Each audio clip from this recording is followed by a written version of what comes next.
Good afternoon, everyone. Futures Brizio here. It is 3:24 p.m. on Wednesday, November 6, 2024. Hope everybody's having a great day. And as always, before we get started, make sure you hit that like button, subscribe to the channel, which you see somewhere down in the lower right corner or under the video, and ring that bell notification. Of course, any questions or comments, leave them down below. Happy to answer them. And like I said, always say, guys, anything on this recording is strictly for educational purposes only. It's not trading advice, so make sure you don't take any trades based on anything I tell you here, because I could easily be wrong. And you need to do your own analysis and manage your own risk, take your own trades based on what you feel is best. Okay? So with that, let's get started. So we did have, obviously, the U.S. presidential election yesterday, which we do have a resolution for, which is surprising that it happened that quick. But that actually at least gives the market some thoughts about what to do going forward here. So let's start on copper. So yesterday, I think it was yesterday, I did upload a video talking about a potential upside breakout in copper. And as you can see, that was definitely a wrong interpretation because copper has now collapsed. So it turns out that that move up was just a liquidity sweep. We broke above these highs, and then we have crashed since then. Now, I was looking at this as a potential pullback, where this swing high failed to make a new low, and I was looking at this as potential accumulation for this to go higher and resume this larger uptrend here, but that didn't happen. We came up here, we swept, we came up to this next swing level, which is sitting right up here. Okay, we came up to there. Okay, so we just swept these highs and then down. And this does happen sometimes where you kind of have this support and resistance level right here, and then somewhere right above it have an actual, in this case, supply level. And that's what we saw here. We saw a sweep. Price did try to go higher. We had a couple of candles kind of faked out here. Trying to go higher, that rejected, and then we've crashed down here. Unfortunately, I am not in this trade. A lot of this happened during the overnight hours, late, into the evening and overnight last night, while the election was going on, and I was asleep. And so, unfortunately, I'm not in it. I did wake up this morning right around this time when this hit this bottom, and prices tried to rally off this level, and obviously it failed and continued going lower. And I actually just got home, and so the only other place here was that rally. So there was a potential entry here, and then there was one here a few hours ago. I didn't take either one of them because I just wasn't in front of the charts, which I'm really bummed about. But with that being said, I do think there's plenty of downside potential now. Certainly I think we come all the way back down, to this area, down here, which would mean, plenty of opportunity. So I'd like to see a potential, pushback higher here. This is the 4-hour chart. I'd love to see a nice pullback on here, at least one 4-hour candle, and have this thing, continue down. So I'll keep an eye on it. But right now, I'm not selling at these lows right now.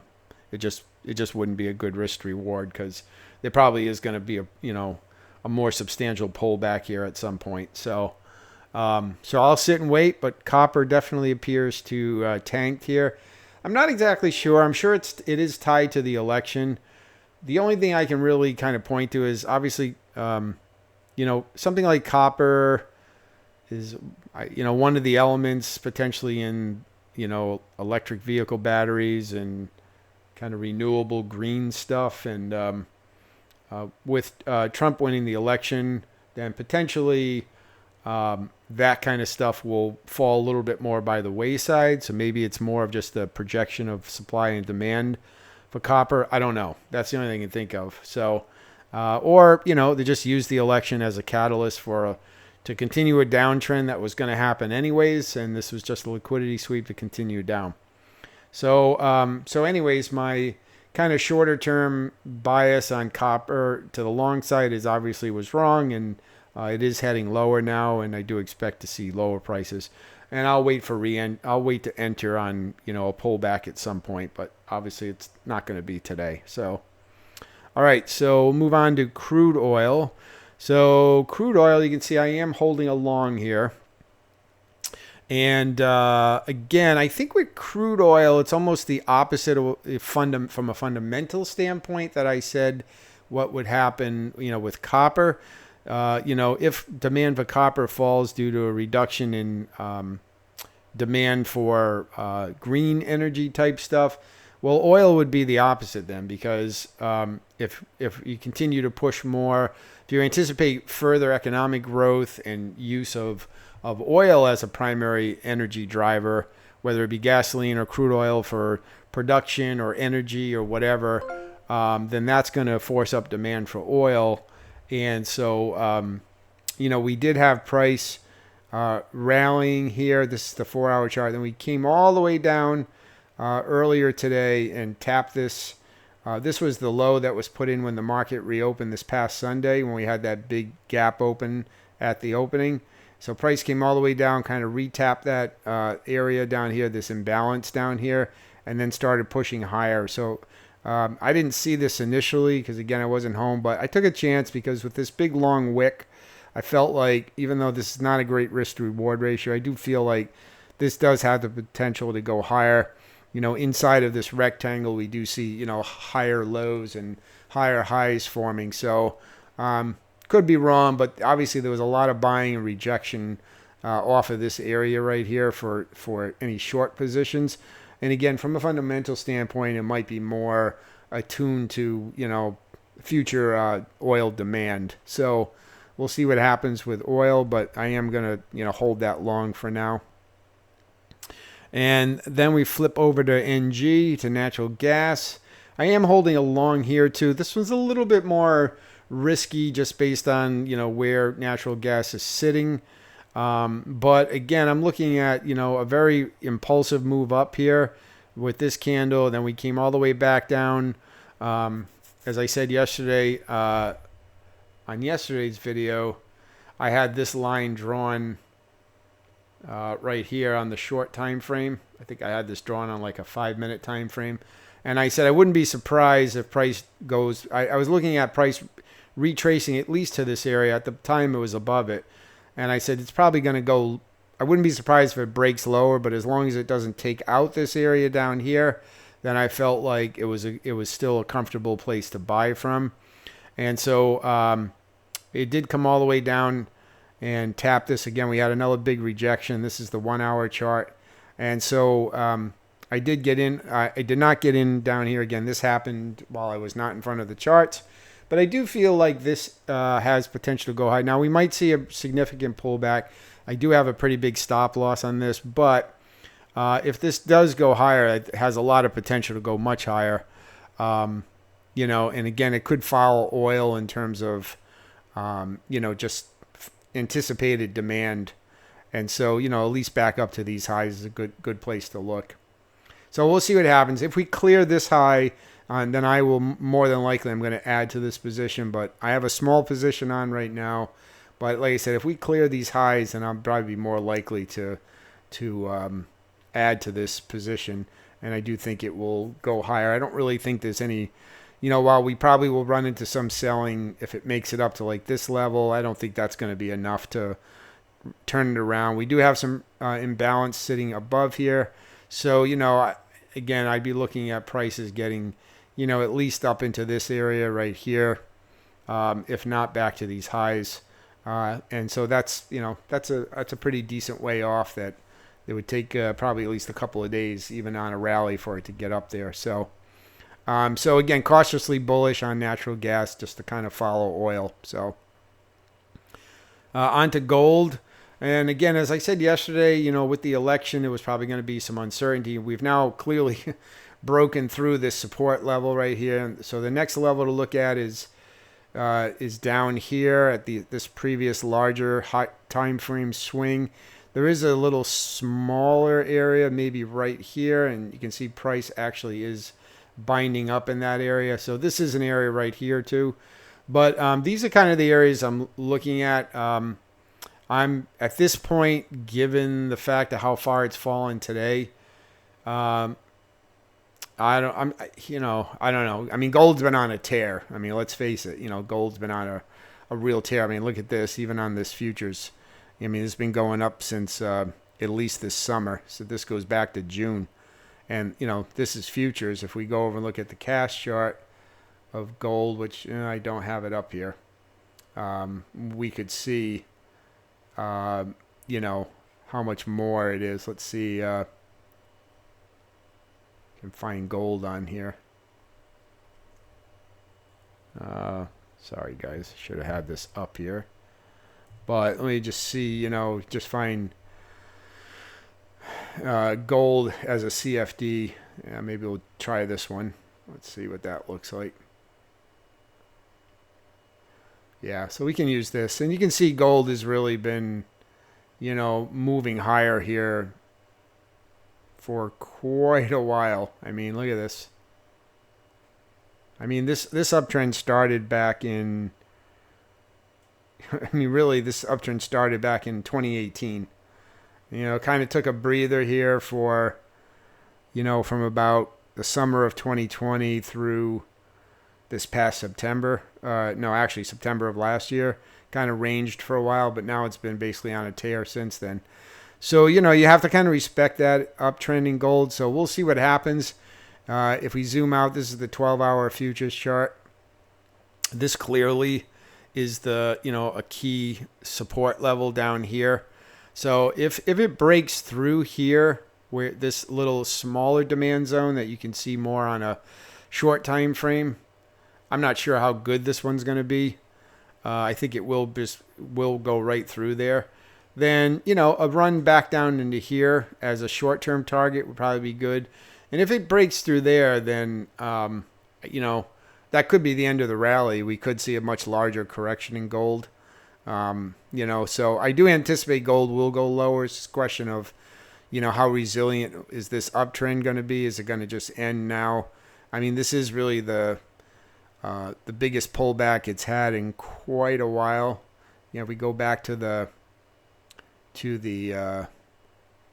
cash chart here, it's a pretty aggressive bearish candle. We've pretty much held structure areas going up. So you can see that same structure area here on the 12-hour chart. This is the same area basically that you can see on the futures chart. So any break below this level right here would, in my opinion, would suggest a much larger correction. So, I'm going to play this out and see.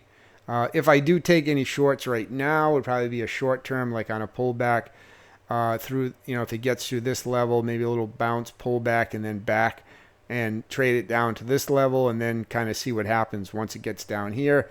I'm sure we will get a reaction. It's just a matter whether it's a dead cat bounce and it just goes up and then rolls back over, or whether we, shoot back up from here. So short term bearish on gold. Longer term, I guess still neutral, maybe a little bullish until we, really take out some major structure, which this is not major structure. This is a major structure area right here. Okay. And, we do have mitigation of this little, demand zone where price came back, kind of mitigated this imbalance. So there's really not any imbalance in this chart for those of you that like trading imbalances until, even this imbalance has been taken by this. So I don't see any real big imbalance until way back down here at these lows. And actually, that's even been taken right here because we have this imbalance on this gap. That's a huge imbalance. And price came down right here. Price came in here and filled this gap in. So, there's not a lot of imbalance to see on the chart here for gold. So I wouldn't be surprised if we see gold roll over and just, make a big run down now. It's been going up for so long. It is due for a major, at least correction. But you don't want to get in the way of a moving freight train. And since if you miss this initial move down, which I did because I wasn't awake during this time, mainly, I'll wait and for a better time to enter. So, and then finally on the ES, so this is kind of the opposite of gold. So with, kind of election relief and the fact that with someone like, Trump potentially coming into office again, could be good because, the stock market and businesses look at it as a better business environment, less regulatory environment, less tax environment.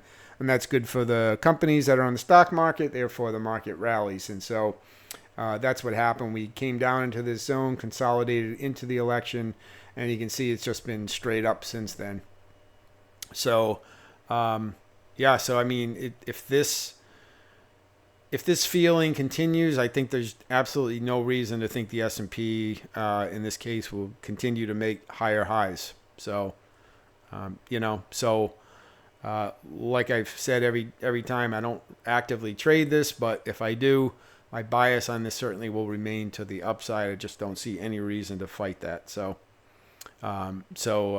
that's how I feel on that.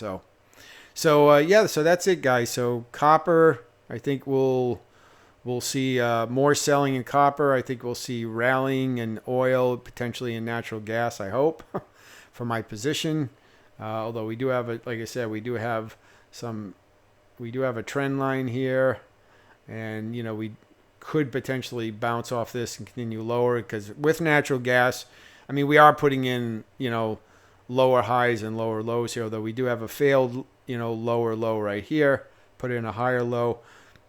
But sometimes, these don't play out and the market does roll over and just keep going down. So this doesn't mean that this won't, continue. But, but we'll see how that one goes. And again, gold, at least short term bearish, and we'll see how it reacts when it gets down into here. There is imbalance here at this level in gold, and this has not been taken. So, we could see gold kind of come down into this area, fill this imbalance that we have right here. If you're an imbalanced person, and have it go back to the upside. You don't really see that imbalance on the 4-hour chart, but you get up here to the 12-hour chart and you can start to see that imbalance. And certainly on the daily chart, you can see that imbalance, sitting right in here. So, so that's what I'm looking at with gold is, short-term bearish. Long-term, again, we need to see a change of this structure, which is going to be to take out this structure down here before, any kind of maybe bigger trend change would hit. This level that it's sitting at now, while it could play a factor, I think it's more of a minor level, and I think price will go right through this. We'll go right through this area. And you can see on the hourly chart, it looks like it's trying to now, right? It did react off of here very clearly. We had a big push up, and that was immediately followed by, a bearish candle, and it's pretty much almost 100% retraced this hourly bull candle right here. So, all right, so that's it, guys. Like I said, we'll keep an eye on this stuff, and things probably will be choppy and bumpy here for a while. There's still going to be a lot of uncertainty leading up to, the new administration next year. So I don't expect things will quiet down. We probably will be very active here, which is good for trading, but just, practice good risk management. Just, be careful. That's all. So, all right. So any questions, comments, leave them below. Like the video, subscribe to the channel. I'll leave it there. I hope you guys have a good rest of your day, and we'll talk to you soon.